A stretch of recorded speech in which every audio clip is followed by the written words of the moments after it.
Hello friends, welcome to a new video of PMLT Education Point. आज আমরা জানবো order of blood draw সম্পর্কে। এই অর্ডার অফ ব্লাড ড্রটা কি? এই অর্ডার অফ ব্লাড ড্র হচ্ছে যে সিকোয়েন্সে আমরা ব্লাড কালেকশনটা করি, সেটা আমরা যদি সিরিঞ্জে নিই, সিরিঞ্জ থেকে যেভাবে ঢালবো সেটাতেও আমরা এই অর্ডার অফ ড্র মেনটেন করব, এবং ভ্যাকুটেনার হলেও এই অর্ডার অফ ড্র মেনটেন করে আমরা ব্লাড কালেকশন করব। মিনস হচ্ছে আমরা পরপর কোন কোন টিউবগুলোকে সিকোয়েন্স ওয়াইজ ব্লাডগুলোকে নেব, এটাই হচ্ছে অর্ডার অফ ড্র। এবং এই অর্ডার অফ ড্রটা কেন করা হয়েছে, এই সিস্টেমটা কেন করা হয়েছে, এই সিকোয়েন্সিংটা, তার কারণ হচ্ছে যাতে ব্লাড কালেকশন টিউবগুলোর মধ্যে যেসব অ্যাডিটিভগুলো রয়েছে তার মধ্যে যেন কোনো রকম ক্রস কন্টামিনেশন না হয়। এই ক্রস কন্টামিনেশন না হওয়ার যদি হয়ে যায়, সেই কারণটার জন্যই এই অর্ডার অফ ড্রটা মেনটেন করা হয়। এবং প্রত্যেকটা ভাইলে জানি যে আমরা আলাদা আলাদা অ্যাডিটিভ থাকে, সেই কারণে এই প্রসিডিওরটা মেনটেন করে সবসময় ব্লাড কালেকশন করতে হয়। যারা ফ্লেবোটমিস্ট আছেন তাদের জন্য এটা খুব ইম্পর্টেন্ট একটা জিনিস, অর্ডার অফ ব্লাড ড্র। প্রত্যেকটা ইন্টারভিউয়ার এই কোশ্চেনটা জিজ্ঞেস করেই, ফ্লেবোটমি যারা যায় তাদের ক্ষেত্রে। তো এটা সবসময় মেনটেন করে নিতে হয়। এবং অর্ডার অফ ব্লাড ড্রর সাথে সাথে এটাও আমরা জানবো যে কোন ভাইলে কতটা পরিমাণে ব্লাড আমরা নেব। তো শুরু করা যাক আজকের ভিডিও। প্রথম আমরা ব্লাড নেব কালচার টিউব, যেটা ব্লাড কালচার মাইক্রোবায়োলজিক্যাল স্টাডিজের জন্য ইউজ করা হয়, যেটা হচ্ছে বিভিন্ন মাইক্রো অর্গানিজমকে ডিটেক্ট করার জন্য কালচার টিউবে ব্লাড নেওয়া হয়। তো এই কালচার টিউবের জন্য আমাদের দু রকমের অর্গানিজম হয়, একটা হচ্ছে অ্যারোবিক, একটা হচ্ছে অ্যানারোবিক। এবার কালচার টিউবে দু রকমের জন্য নেওয়া হয়, একটা হচ্ছে aerobic and one is anaerobic। তো আমরা এই অ্যারোবিক আর অ্যানারোবিকের মধ্যে প্রথমে নেব হচ্ছে অ্যারোবিক মাইক্রো অর্গানিজমের জন্য। কালচার দিয়ে প্রথম নেব অ্যারোবিক মাইক্রো অর্গানিজমের জন্য, তারপরে আমরা নেব অ্যানারোবিকের জন্য। কালচার টিউবটাকে ব্লাডটা নেওয়ার পর আমরা এরপরে আসবো কালচার টিউবের পরে সোডিয়াম সাইট্রেট ভায়াল। সোডিয়াম সাইট্রেট কোনটা, যে আমরা লাইট ব্লু ভায়াল যেটা বলি, সোডিয়াম সাইট্রেটে 3.2% থাকে। এই ভায়ালগুলো নিয়ে আমি আগে ভিডিও বানিয়েছি, সেগুলো ফলো করো, পুরোপুরিভাবে জানতে পারবে। তো এই light blue vial sodium citrate ভায়ালে এরপর নেওয়া হয়। এই ভায়ালে ব্লাড নেওয়ার পর এই ভায়ালটাকে 3 to 4 টাইম ইনভার্ট করতে হয়, মিন্স মিক্সিং যেটা আমরা বলি, ভায়াল মিক্সিং, ব্লাডটাকে যে মিক্স করার কথা বলি, সেক্ষেত্রে মানে যে অ্যাডিটিভটা রয়েছে তার সাথে ব্লাডটার মিক্সিংয়ের জন্য এটাকে 3 to 4 টাইম আমরা মিক্স করব। এবং এই যে বললাম কতটা করে কালেকশন করা হয়, এই কালেকশনের যে নিয়মটা সেটা বিভিন্ন ভায়ালের ক্ষেত্রে বিভিন্ন রকম হয়, অনেক কোম্পানির ভায়ালের ক্ষেত্রে অনেক রকম থাকে। মিনস হচ্ছে আমরা যে রেশিওগুলো জানি, এই যে 3.2%, এই রেশিওগুলো যেগুলো জানি, কোনো ক্ষেত্রে জানি যে 4 part of blood 1 part of anticoagulant, 9 part of blood 1 part of anticoagulant. এবার এই অ্যান্টিকোয়াগুলেন্টটা যেই হিসাবে দেওয়া থাকে সেই হিসাবে প্রত্যেক কোম্পানি ভায়ালের গায়ে একটা এরকম টাইপের একটা কালো মার্ক রেখে দেয়। আমার কাছে ভায়াল আছে, আমি শেষে একবার দেখিয়ে দেবো এটা নিয়ে। এরকম টাইপের একটা মার্ক দিয়ে দেয়, এবং সেই মার্কটা যখনই দেওয়া থাকে আমাদেরকে বুঝে নিতে হবে যে এই মার্ক অফ দি ব্লাড নিলে আমাদের যে রেশিও আছে সেই রেশিওটা মেনটেন হবে, ঠিক আছে। এবার সেটা 2 to 4 ml হয়, বা কখনো কখনো 6 ml, যখন বড় ভায়াল হয় 10 ml ভায়ালগুলো হয় তখন সেটা 6 ml উপরেও যায়, যে হিসাবে অ্যান্টিকোয়াগুলেন্টটা দেওয়া থাকে। নর্মালি ক্ষেত্রে আমাদের কি হয় 2 to 4 ml মধ্যেই হয়ে যায়। এবার এই সোডিয়াম সাইট্রেট ভায়ালে ব্লাড নেওয়ার পরে আমরা যাব হচ্ছে ক্লট ভায়াল। এবার ক্লট ভায়ালের মধ্যে আমি এটা অর হিসাবে লিখেছি, তার কারণ হচ্ছে সবসময় তো আমরা দু রকম ভায়াল একসঙ্গে ইউজ করি না, যে কোনো একটা করি। কোনো ক্ষেত্রে যদি দু রকম করি, সেক্ষেত্রে প্রথম আমরা নেব হচ্ছে ফার্স্ট প্রায়োরিটি হচ্ছে প্লেন ক্লট ভায়ালে নেব, প্লেন ক্লট ভায়াল, বা যেটা red top tube clot activator সেই ভায়ালে নেব। এটা বললাম যে ইনভার্ট লিখে দিই 3 to 4 টাইমস। তো কি বললাম যে প্লেন ক্লট ভায়াল বা ক্লট অ্যাক্টিভেটর ভায়ালে প্রথম নেব, তারপরে আমরা নেব হচ্ছে এটা হচ্ছে সেকেন্ড প্রায়োরিটি এসএসটি ভায়াল বা clot activator with SST vial. সেটা ক্লট অ্যাক্টিভেটর সবসময় থাকে, এসএসটি ভায়ালে নেব। এবার এই ক্লট অ্যাক্টিভেটর যেগুলো থাকবে সেগুলোকে আমরা 2 to 4 টাইম আমরা সেগুলোকে মিক্স করব, 2 to 4 ইনভার্ট 2 to 4 টাইম। যেহেতু ক্লট অ্যাক্টিভেটর অ্যাডিটিভ রয়েছে সেক্ষেত্রে এদিকে 2 to 4 টাইম মিক্স করব, তারপরে আর না, খুব বেশি না, কারণ খুব বেশি করলে যেহেতু ক্লট অ্যাক্টিভেটর আছে ব্লাডটা হিমোলাইসিস হয়ে যেতে পারে। ঠিক আছে, হিমোলাইসিস মানে হচ্ছে যেহেতু ক্লট হবে, এবার যদি বেশি বার করে মিক্স করি তাহলে সিরাম যেটা আমরা পাবো সেন্ট্রিফিউজ করার পর সেটার সাথে ব্লাডের সেলগুলো কিছুটা চলে আসতে পারে।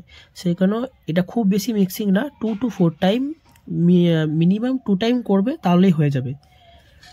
এরপরে আমরা আসছি হেপারিন টিউব। এর এসএসটি ভায়াল এগুলো হওয়ার পরে আমরা নেব হেপারিন টিউব। এবার হেপারিন টিউবের মধ্যে আমরা জানি যে 2 রকম হেপারিন টিউব আছে, একটা হচ্ছে লিথিয়াম হেপারিন অ্যান্ড আর একটা হচ্ছে কি সোডিয়াম হেপারিন। তো এই লিথিয়াম হেপারিন আর সোডিয়াম হেপারিনের মধ্যে প্রথম আমরা নেব হচ্ছে লিথিয়াম হেপারিনে, যেটা গ্রিন, লাইট গ্রিন ভায়াল হয়, একটু লাইট গ্রিন আর একটা হচ্ছে ডার্ক গ্রিন। প্রথম আমরা নেব হচ্ছে লিথিয়াম হেপারিনে, তারপরে আমরা নেব সোডিয়াম হেপারিনে।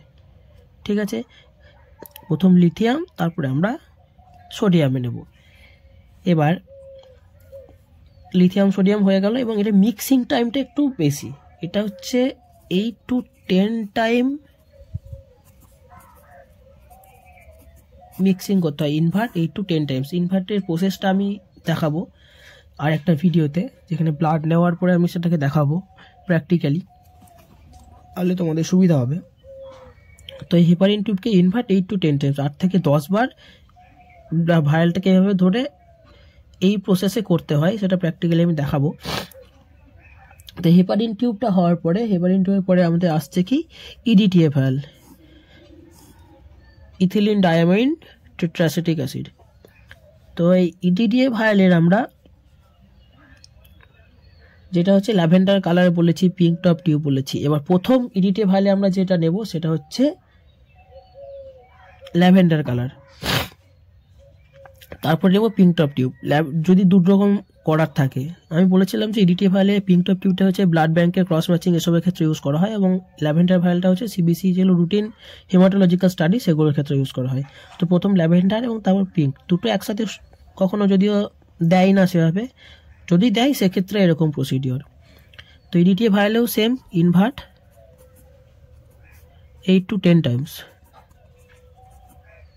এটাতেও সেম 8 থেকে 10 বার ইনভার্ট করতে হবে। এবং এরপরে আসছি আমরা সোডিয়াম ফ্লোরাইড, সবার শেষ সোডিয়াম ফ্লোরাইড। তারপরে আছে একটা এসিডি সলিউশন, এটা নিয়ে বলছি সোডিয়াম ফ্লোরাইড। সোডিয়াম ফ্লোরাইড বলেছিলাম যে গ্লাইকোলাইটিক ইনহিবিটর, সুগার ভায়াল। তো এরপরে হচ্ছে সোডিয়াম ফ্লোরাইডে আমরা ব্লাড নেব। এই সোডিয়াম ফ্লোরাইডে ব্লাড নেওয়ার পরেও এটাও সেম প্রসিডিওর, এটাকেও ইনভার্ট করতে হবে 8 to 10 টাইমস। এবার তারপরে আসছি আমরা এসিডি সলিউশন। এসিডি মিন হচ্ছে acid citrate dextrose, acid citrate dextrose. এই অ্যাসিড সাইট্রেট ডেক্সট্রোজটা কি? এটা হচ্ছে ব্লাডকে প্রিজার্ভ দ্য ব্লাড। এটা সম্বন্ধে আমি ভিডিও দিইনি, এটা সম্বন্ধে ভিডিও দেবো যখন ব্লাড ব্যাঙ্কিংয়ের সম্বন্ধে ভিডিও দেবো। এটা বিশেষ করে ব্লাড ব্যাঙ্কিংয়ে অনেক সময় ইউজ করা হয়। ঠিক আছে, এটা ব্লাড স্টোরেজ, ব্লাড প্রিজার্ভ এবং ডিএনএ স্টাডিজ, তারপরে হচ্ছে এইচআইভি কালচার, এসবের জন্য এই এসিডি সলিউশনটা ইউজ করা হয়। শুধু মনে রাখবে ফুল ফর্ম হচ্ছে অ্যাসিড সাইট্রেট ডেক্সট্রোজ। মেনলি এটা মনে রাখবে যে এটাকে ইউজ করা হয় ব্লাডকে স্টোর করার জন্য। ঠিক আছে, বেশ, এটাকেও 8 to 10 টাইমস ইনভার্ট করবে। এগুলোকে বেশিবার করার কারণ হচ্ছে এগুলোতে যেহেতু আমাদেরকে ব্লাডটাকে ক্লট করতে দেওয়া যাবে না, সেহেতু এগুলোকে আমাদেরকে বেশিবার মিক্স করতে হবে, যাতে ভালোভাবে যে অ্যাডিটিভটা রয়েছে তার সাথে ব্লাডটা মিক্স হয়ে যায়। ঠিক আছে, এবং এসএসটি ভাইলের ক্ষেত্রে 2 to 4 টাইম বলেছি, তার কারণ হচ্ছে কি এটার ক্ষেত্রে ব্লাডটাকে অতটা অ্যান্টিকোয়াগুলেটেড রাখা দরকার হয় না, কারণ এটা অ্যান্টিকোয়াগুলেট নয়, এটা হচ্ছে ক্লট অ্যাক্টিভেটার, এটা ক্লট ফর্মেশন হয়। এই জন্য এটাকে 2 থেকে 4 বার বলেছি। বেশিবার করলে হিমোলাইসিস হয়ে যেতে পারে, সেটাও বলেছি।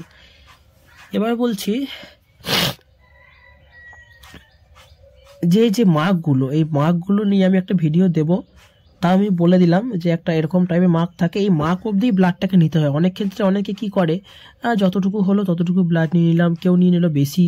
সেক্ষেত্রে কি হতে পারে, প্রথম একটা জিনিস আমি বলে রাখি যে ইডিটিএ ভাইলের ক্ষেত্রে বিশেষ করে এটা হয়, মানে এইসব অ্যান্টিকোয়াগুলেন্টগুলোর ক্ষেত্রে, সোডিয়াম ক্লোরাইড বলো, হিপারিন টিউব, এগুলোর ক্ষেত্রে বা ইডিটিএ ভাইলের ক্ষেত্রে বেশি করে হয়। যখনই মার্কের উপরে অনেকটা বেশি ব্লাড নিয়ে নেওয়া হয়, তখন কি হয়, ব্লাডটা হয় হিমোলাইসিস হয়ে যেতে পারে, আর একটা জিনিস হয় মাইক্রোক্লট বলি আমরা, সেই মাইক্রোক্লট তৈরি হয়, ক্লট ফর্মেশন হয়ে যেতে পারে। এই মাইক্রোক্লট ফর্মেশন হয়ে গেলে যখনই আমরা এটাকে 3 পার্ট অ্যানালাইজার বা 5 পার্ট অ্যানালাইজার যাই হোক না কেন যাতেই দেবো টেস্ট করার জন্য, সেই ক্ষেত্রে রেজাল্ট ভুল দেবে। আমাদের বিশেষ করে প্লেটলেট কম দেবে, যদি ক্লট হয়ে যায় প্লেটলেট কম দিতে পারে, সেল ডাব্লিউবিসি কম দেবে, সব কিছুই কম দেবে।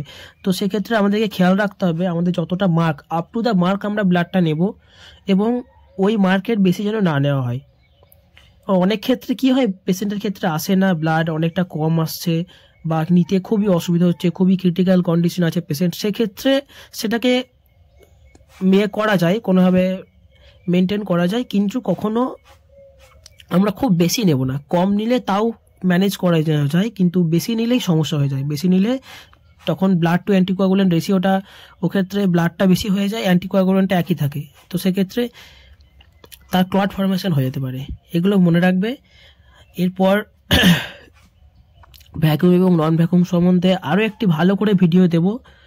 এখন হালকা করে বলে রাখি যে ভ্যাকুয়াম ভালে হচ্ছে যেটা ভ্যাকুয়াম টেনারেটাই, যেটার মধ্যে একটা ভ্যাকুয়াম থাকে এবং সেটার মার্কটা হচ্ছে ওই মার্ক যেটা দেওয়া থাকে, ওই ভ্যাকুয়ামটা ওই অবধি ব্লাডটা টেনে তারপর আর নেয় না, ঠিক আছে। এবং ভ্যাকুয়াম ভায়ালের ক্ষেত্রে একটা সুবিধা হয় কি, যে আমাদেরকে এই এতগুলো ভায়ালে যদি ব্লাড নিতে হয়, তাহলে সিরিঞ্জ আমাদেরকে ইউজ করলে 5 ml এর ব্লাডে আমাদের হবে না। তো সেক্ষেত্রে অনেক সময় পেশেন্টরা অসুবিধাজনক কথাবার্তাও বলতে পারে, বা পেশেন্টের কাছ থেকে কমপ্লেন আসতে পারে যে এত রক্ত কেন নিয়ে হচ্ছে, এখনকার পেশেন্ট এরকমই বলতে পারি। তো সেক্ষেত্রে আমাদেরকে এই ভ্যাকুয়াম ইউজ করে ভ্যাকুয়ামে পরপর ব্লাডগুলো নিতে হয়, ঠিক আছে। তো ভ্যাকুয়াম এবং নন ভ্যাকুয়াম নিয়ে আরেকটা আমি ভিডিও দেবো, খুব ভালো করে বুঝিয়ে দেবো যে ভ্যাকুয়াম এবং নন ভ্যাকুয়ামের কী কাজ এবং কীভাবে কী করা হয়। তো আজকের ভিডিও এই অবধি। যদি এই ভিডিওটি ভালো লেগে থাকে অবশ্যই আমার চ্যানেলটিকে সাবস্ক্রাইব করো এবং আমার ভিডিওটাকে প্রচুর শেয়ার করো, এবং আমার চ্যানেলটিতে অবশ্যই একটি লাইক করে দাও। থ্যাংক ইউ সবাইকে, দেখা হচ্ছে পরের ভিডিওতে।